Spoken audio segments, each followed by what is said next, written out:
Nem olhos viram, nem ouvidos ouvirão o que Deus preparou para nós.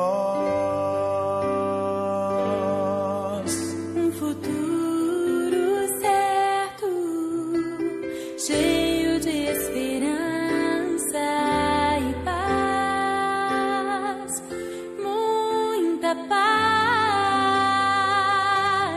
Quero viver teus sonhos, teus planos, tudo que por mim conquistaste na cruz. A tua vontade é o meu prazer.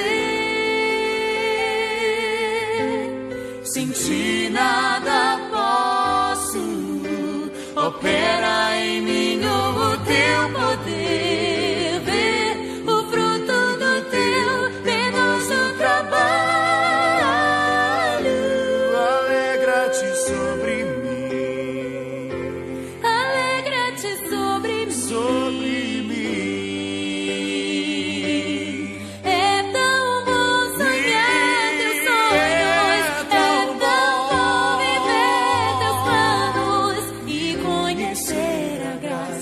De pertencer a ti,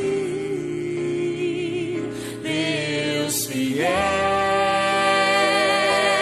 É tão bom fechar meus olhos e contemplar com minha fé todas as tuas palavras, tuas promessas para mim, Deus fiel.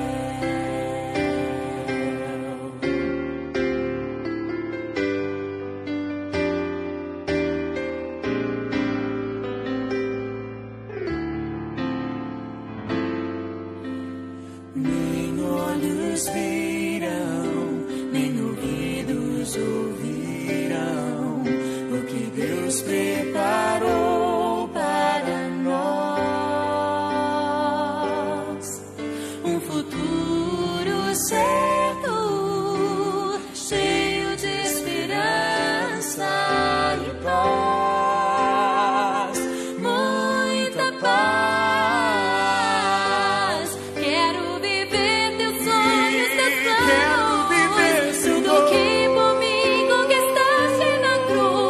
A tua vontade é o meu prazer.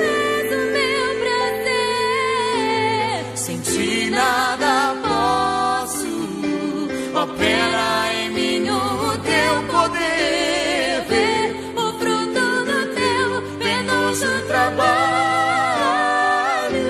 Alegra-te sobre mim. Ah, Senhor, alegra-te sobre mim.